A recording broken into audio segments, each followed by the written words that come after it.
Iwan Mersey was a reclusive tech genius. Samantha Rowe was presumed dead.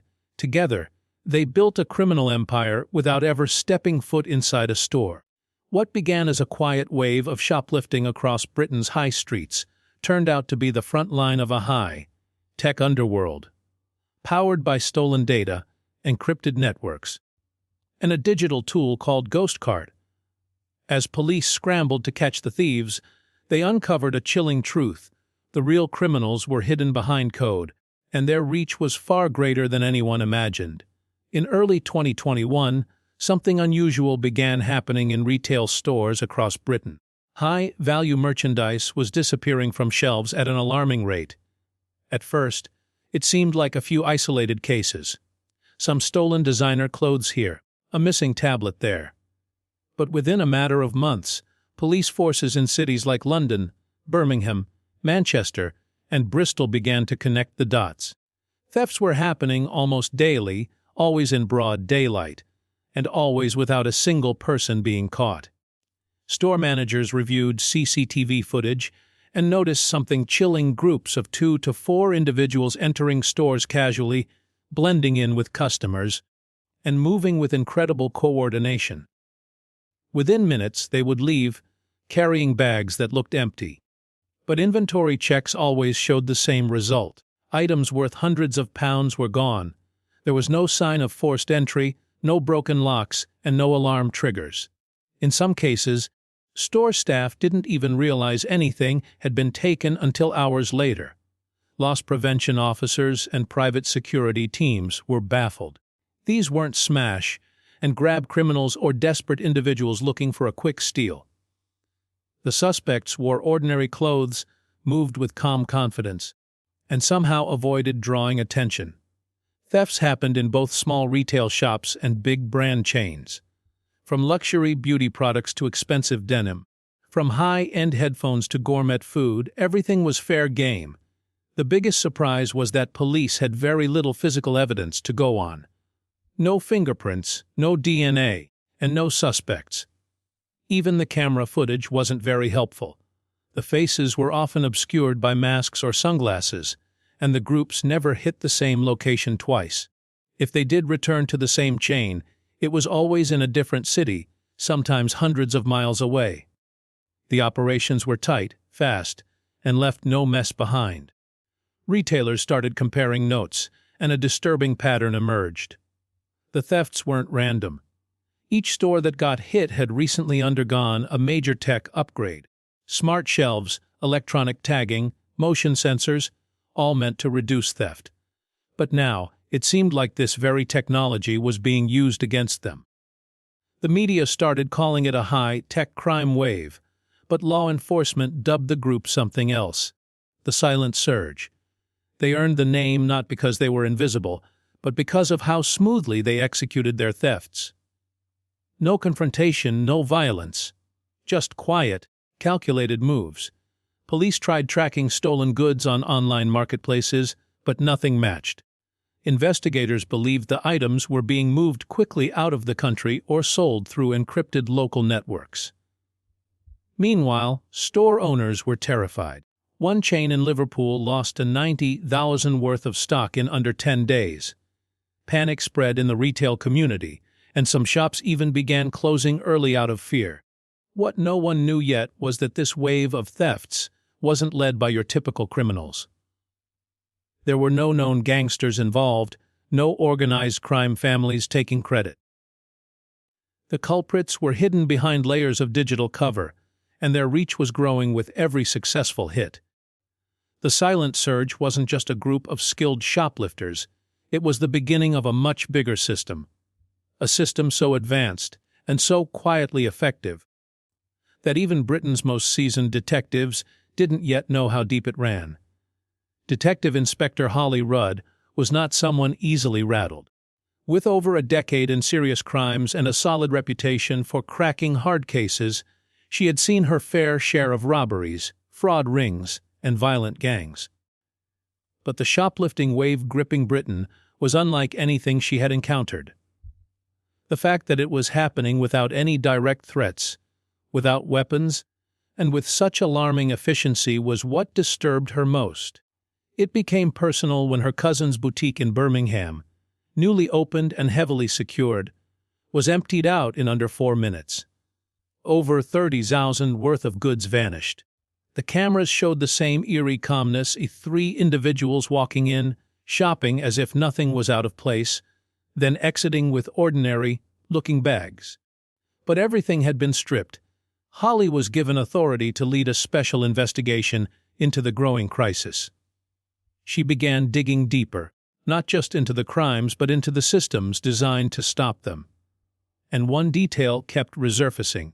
Every targeted store had recently adopted a new digital inventory and security solution. The technology was supplied by the same company, Novatag Systems. It claimed to provide smarter tracking, AI-driven theft prevention, and remote access for stock management. On paper, it was perfect. In practice, every Novatag store had been robbed within weeks of installation. Holly visited the company's Coventry headquarters, a modest 3-story building with no exterior signs of extravagance. She met the founder, Awan Mercy, a soft-spoken man in his early 30s, pale-skinned, hunched posture, thick glasses, and a visible discomfort when speaking to anyone face to face. Awan had launched Novatag 3 years earlier and had made a name for himself in tech circles for his AI work in retail automation. He claimed no knowledge of the crimes, showed her polished demo videos, and maintained that their systems were fully secure. Holly left that day with no evidence, but an unsettling gut feeling that something was off. She started reviewing Awan's background. No criminal record, no major financial jumps, no signs of sudden wealth. But he was reclusive. No social media, no close family, barely any friends. He rarely attended industry events and never spoke to the media. He lived in a rented flat, didn't own a car, and paid himself a modest salary. For a man running a company serving hundreds of retail stores, he lived like a ghost. Then came a strange coincidence. A major theft occurred at a department store in Sheffield just 4 hours after Novatag completed a system upgrade there. Holly pulled installation schedules and found a similar pattern. In case after case, thefts followed within a short window after Novatag's tech went live. The timeline was too consistent to be chance. She set up surveillance around Novatag's main server hub and began requesting metadata logs from cooperating retailers. Something about this operation felt more digital than physical. She theorized that perhaps the gang wasn't using brute force to steal at all, but exploiting the very systems meant to protect the stores. That would explain how alarms never triggered and why inventory checks failed in real time. Holly began to suspect that Awan Mercy wasn't just a tech supplier. She didn't yet know how or to what extent, but she felt certain he was involved in more than just software. He may not have worn a mask or carried a stolen bag, but something told her he was closer to the gang than anyone could imagine. The break Holly Rudd needed came by accident. An undercover officer, posing as a stock assistant in a Manchester electronics store, found something strange during a routine cleaning sweep. Tucked beneath a counter, barely visible, was a small black device, no bigger than a cigarette lighter.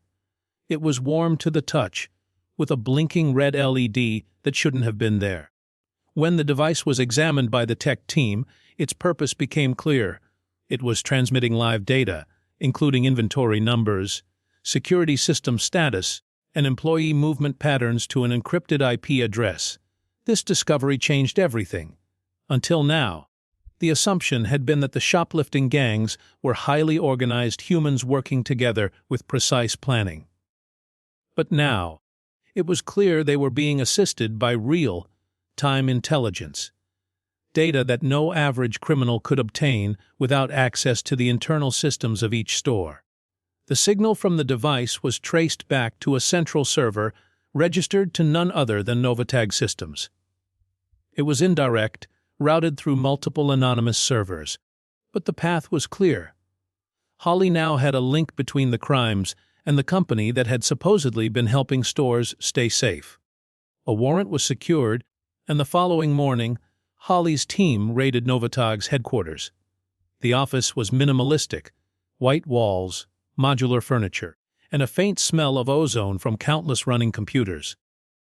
Iwan Mirzi wasn't there. His assistant said he hadn't shown up in 2 days. The main server room was locked, but once inside, Holly and her team were stunned.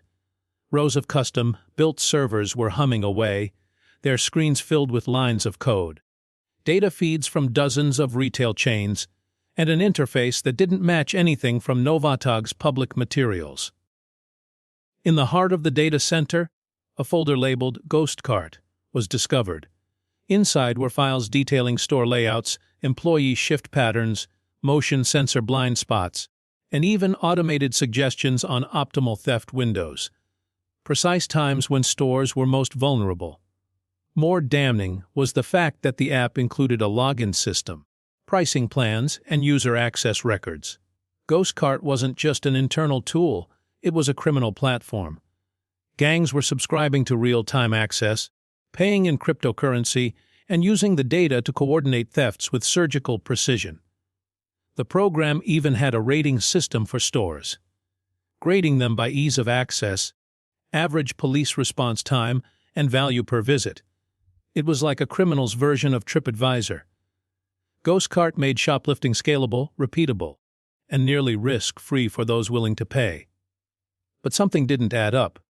There were no records showing Iwan receiving payments, no bank trails, no crypto wallets linked directly to him. Holly couldn't tell whether he had built GhostCart for personal gain or if someone else had taken over his code.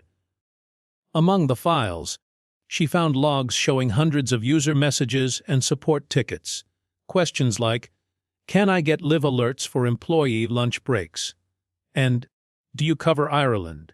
The final clue was a map, marked with red pins for stores that had already been hit and green ones for future targets. There were dozens still untouched. Holly realized that unless they acted fast, the operation would continue, possibly even expand. Iwan Mirzi had vanished, and GhostCart was far more advanced than anyone had imagined. What had started as simple theft was now a full-blown technological crime network, hidden in plain sight and powered by data stolen from the very systems meant to prevent it. After the discovery of GhostCart, arrests began quickly.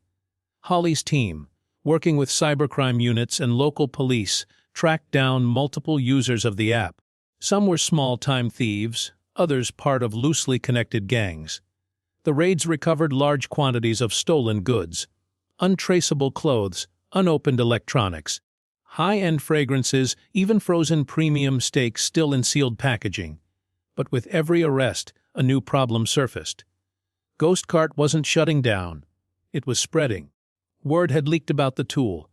On encrypted messaging apps and criminal forums, people were sharing screenshots, tips, and even selling invites to access it. What began as a quiet, high-tech operation had grown into a frenzy.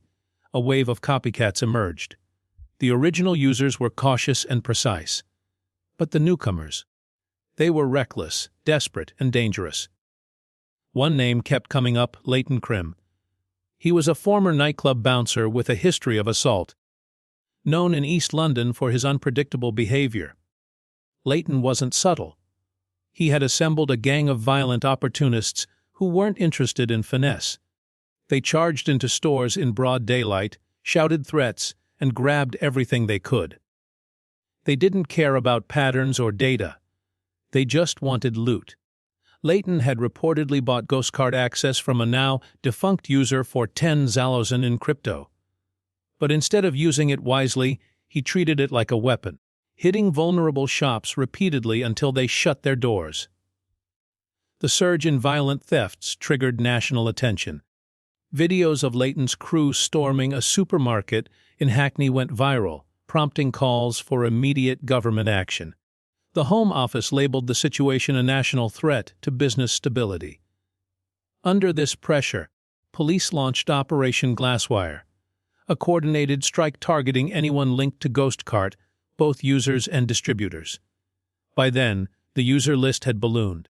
More than 60 individuals were arrested within 2 weeks, some from major cities, others from small towns no one would expect. Some were experienced criminals, others teenagers looking for fast money. Holly realized the problem had grown beyond her original suspect. GhostCart had become bigger than Iwan Mersey. But Iwan remained missing.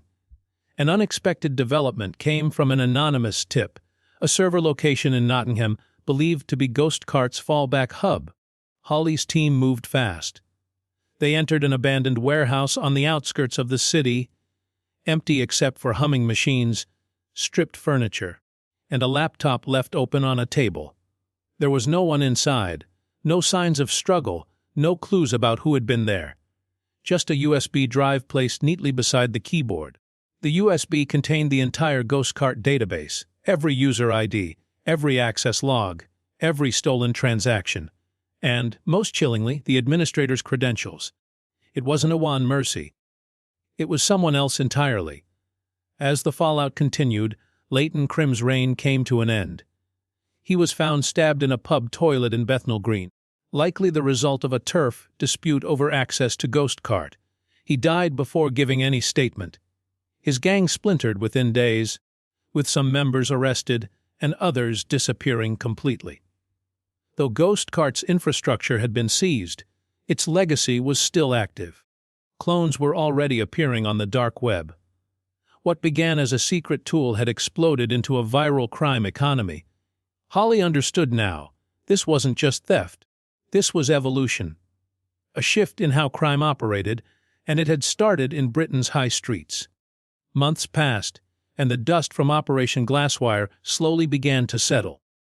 Dozens of arrests were made, warehouses were raided, and stolen items worth millions were recovered. The media declared the shoplifting epidemic under control, and businesses cautiously reopened, installing new layers of security. But for Detective Inspector Holly Rudd, the case was far from over. She was still missing the one piece that tied it all together: the mastermind. The GhostCart database had revealed something unsettling. Buried deep in the logs, beyond the user accounts and stolen goods, was one administrative login that had full access to the entire system. The username was Akotrak.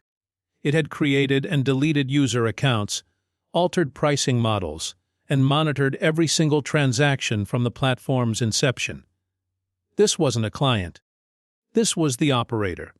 The system records showed that Akotrak had overridden every major function, yet the IP logs didn't match any of Iwan Mersey's devices. In fact, several connections were traced to IPs in Cornwall, a coastal region far from where Novatag was based.